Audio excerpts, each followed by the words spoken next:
part of our extended family, or extended family in quotes, or members of our tribe. Some of those close neighbors are even like brothers and sisters. We delight in their company and accomplishment, and we grieve their sorrows and absence. For example, I have a great deal of care and concern for my next door neighbors, Andy and Sarah. I enjoy the time we spend together, and I miss them if we haven't seen them for a while. I was genuinely delighted by their recent promotions and the birth of their two children, Milo and Ezra. Such neighbors, those for whom I have familial affections, are what the Quranic verse calls companions. Close neighbors, companions like Andy and Sarah, with whom we have deep bonds of affection, are relatively easy to love. But we don't have familiar bonds with all of our close neighbors. Some of those close but non-family-like neighbors, however, may have earned our trust, but they earn it through mutual benefit.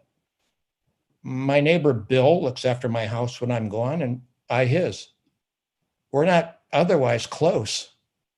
I don't miss him when he's gone, and I don't know much else about Bill's life. But I trust Bill, and Bill trusts me. I also have mutual benefits relations with the shopkeeper, the garbage collector, and the policeman. I pay my bills or my taxes, and they faithfully provide their service. I trust them. We have a positive emotional connection with most of our close neighbors, either a family-like affection or an earned trust. Historically, your close neighbors in your small tribe would have looked and talked and even acted a lot like you. You would have eaten the same sorts of food and hunted and gathered in the same way, lived in the same sort of huts, and worn the same sorts of clothing and had the same sorts of body markings. They would have had the same, members of your tribe would have had the same set of values and beliefs. You would have worshiped the same God or gods and in the same way. Well, it's easy to love another you, someone who's just like you. It isn't always easy, of course. We all have annoying neighbors who play music too loud or too late, or whose dog won't stop barking.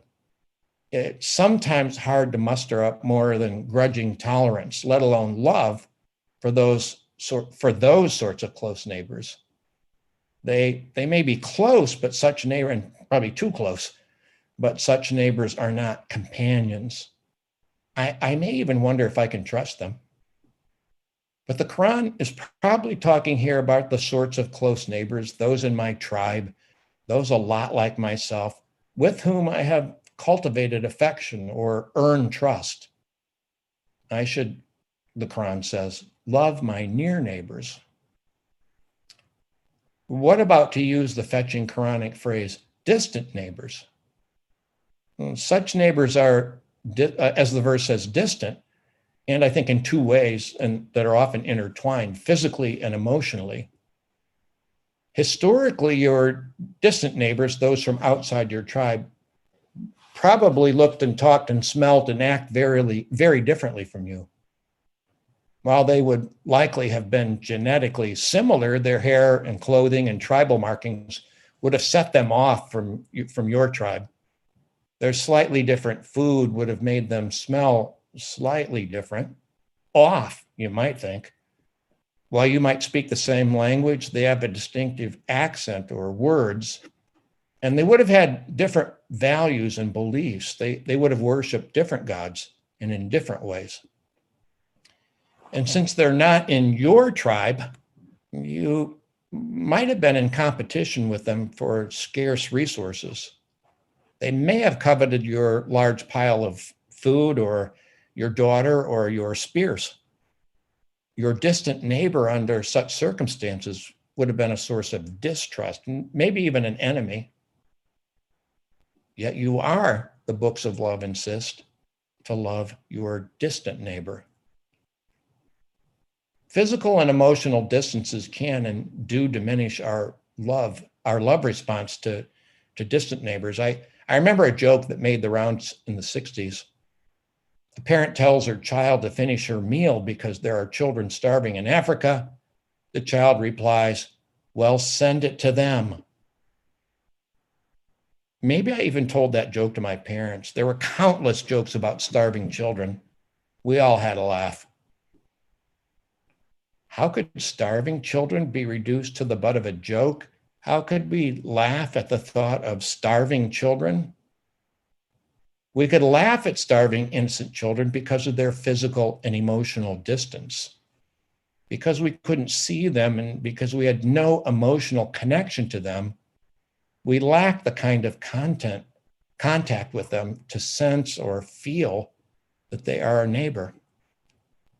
Yet the Quran insists, all of the Abraham religions insist that all human beings, near and far, are neighbors, and as neighbors, deserving of love. And just as it's easier to love near neighbors because of affection and trust, distance and competition make it considerably more difficult to love our distant neighbors. They make indifference or hate considerably more likely. But now let's look back at the books of love and summarize. We are, of course, called to love our near neighbor, the neighbor so close to us physically and emotionally that they're companions, brothers and sisters of another mother. Most of us would lay down our lives for our closest companions and their children. Easy. And we are called to love our near but annoying neighbor, a member of our tribe, community, or nation, but one whose actions, maybe even beliefs, make them hard to love. The books of love insist that we love all of our near neighbors, whether or not they are companions, ones for whom we have genuine familial affection or trusting allegiance. They insist that we love all of our near neighbors, the annoying ones as well as the agreeable ones. And they go further, much further. The Abraham religions insist that we love the distant neighbor. Not only should they not be the butt of our jokes, we should act in love toward them. Distance does not permit indifference to our distant neighbor, and competition does not permit hatred of our distant neighbor. In Islam's punchy aphorism, love insists that we love the close neighbor and the distant neighbor and the companion at your side and the wayfarer. And the wayfarer includes members of other tribes and nations, members of other religious groups, second-class citizens, the poor and the oppressed, the stranger, and even the enemy. Okay, let's go to the next slide, please. Even given such diverse uses, meanings of love, the Abrahamic tradition seems to share a view of the highest form of love of neighbor. Love is acting for the good of other human beings. Love then means that I must act to promote your well-being for your sake, not treat you as a means to get something for myself. I must, for example, assist you when you are ailing at the side of the road. I cannot take advantage of you by removing your kidney as a replacement for my failing kidney. I should, according to this view, share from my bounty if you are starving, not entice you to work in my fields, and then not pay you. The books of love centrally revolve around this sort of acting for the good of the other love of neighbor. Let me sum up a bit. The books of love, the Hebrew Bible, the New Testament, and the Quran agree that we should love others as we love ourselves, and that love is acting for the good of other human beings. The books of love go on to define which others we should love. We should love our neighbors, near and distant. I think I'll skip some of that. And the books of love specify what acts promote human well-being. For example, giving food, shelter, and clothing to those who lack. Do those, the books of love tell us. Finally, and this is new, not a summing up, the books of love teach the insistence of love, and in two ways. God, who is love, insists on our acting for the good of other human beings, and the heart of the lover insists and self-sacrificial acts of love. Whether humans want to or not, God, who is love, insists that we act for the good of all human beings. By God's insistence, I mean that God emphatically, firmly, and resolutely intends that we act at all times and in all places for the good of all humans. Even if you're tired or hungry or angry, God insists on love. Even if you despise the stinky beggar or hate someone from another country or religion, God insists on love. No matter what you think, how you feel, or what you value, God insists on love. You cannot, God insists, opt out of love. Minimally, though not to minimize, God insists that we act always and everywhere for the good of others. God's insistence is clear. Even if you don't feel like being loving, you must act in a loving manner for your neighbor's good as you love yourself. This is the external insistence. God, who lies outside of ourselves, outside of our structure of feelings and motivations, insists that we act in love. But the books of love aren't concerned simply with our actions. They are also concerned with the kinds of persons that we are, with the content of our character. The books of love not only want us to do loving acts, they want us to be compassionate, for example, and patient, generous, forgiving. So the books of love teach that God wants to refashion us so that we instinctively and habitually act out of a deeply felt our neighbors. And this is our own inner insistence. By inner insistence, I mean a heart that emphatically, firmly, and resolutely intends to act for the good of all human beings. I can't say exactly what inner insistence amounts to. It's different, I think, for different people and different roles and circumstances. I think my deeply felt concern for my children is and should be different from my deeply felt concern for my wife, which is different in turn from my deeply felt concern for my neighbors, Sarah and Andy. My deeply felt concern for my near neighbors is and probably should be different from my deeply felt concern for my distant neighbors. But the books of love want our highest acts of love to be motivated by an emotional response to the needs of our neighbors, marked by, say, respect and empathy. Maybe compassion is the best term to reunite the various proper emotional states of being a person that respects and empathizes, of a person that respects and empathizes with others. The highest form of neighbor love, then, is when we see our neighbor's needs and our hearts insist and are not satisfied until we meet those needs. In the Abrahamic tradition, God insists externally on love, whether we want to love or not. The books of love also teach that we should aspire to our own internal insistence of love, a rightly ordered heart, one that loves one's neighbor as oneself, aiming always at a divine unity of empathetic heart and then other regarding action.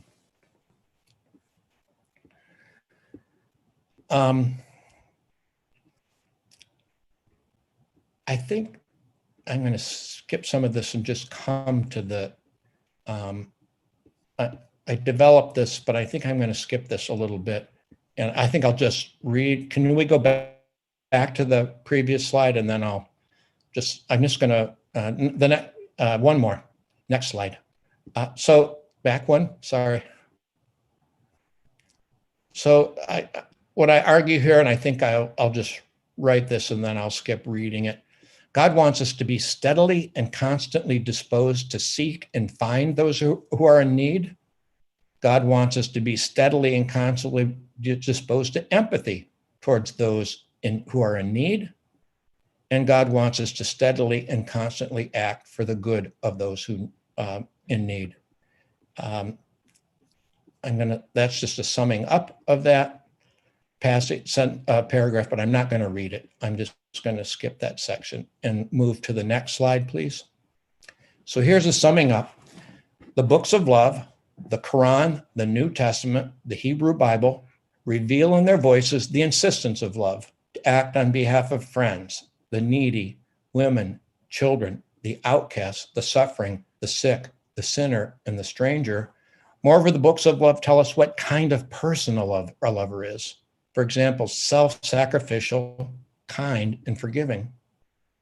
And finally, though I haven't discussed it, the books of love connect loving acts and loving person to a loving God in various ways.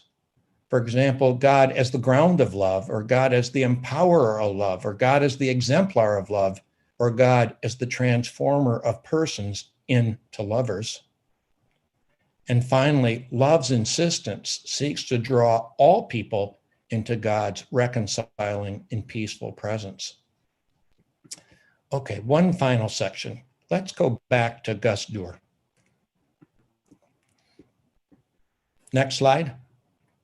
I think Gus Dur, the defender of difference and pluralism, would have been delighted to hear my Abrahamic defense of love within the three great Abrahamic traditions, Muslim, Christian, Jewish.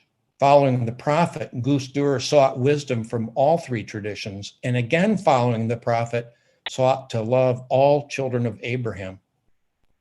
After citing the Quranic statement that God has conferred dignity on the children of Abraham, Gus Dur continued by asking, God glorifies humanity, so why do we not follow God's glorious character? And he frequently quoted Quran 39:13 in theological support of the wonder of human diversity. O men, behold, we have created you all out of a male and female, and have made you into nations and tribes so that you might come to know one another.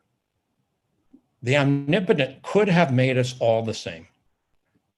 But omnipotence is not concerned only with power. Omnipotence delights in difference and seeks to use difference to engender love. Our differences, racial, religious, socio-political, geographical, economic, and so on, provide the training ground for learning to love, to know and to love those that we are tempted to distance and even hate. While affirming the so-called 5 pillars of Islam, including praying and fasting and pilgrimage, Gus Dur notes that Quran 2:177 says that true piety does not consist in turning your faces towards the east or the west. And God is not satisfied with rituals, facing in just the right direction or saying just the right words or bowing down the most deeply and firmly are not parts of some sort of magical incantation that forces God to notice us. Rather, through rituals, God seeks the transformation of his beloved into lovers of peace and justice. So Gus Dur goes on to quote the remainder of Quran 2:177 that says that the true believer spends his substance, however much he himself may cherish it, upon his near of kin, and the orphans, and the needy, and the wayfarers, and the beggars, and for the freeing of human beings from bondage. A nearly verbatim quotation of the sort of love in action we find throughout the Abrahamic books of love. Finally, Gus Dur didn't just write about the Quran's insistence on love in action, he lived love in action. One more click.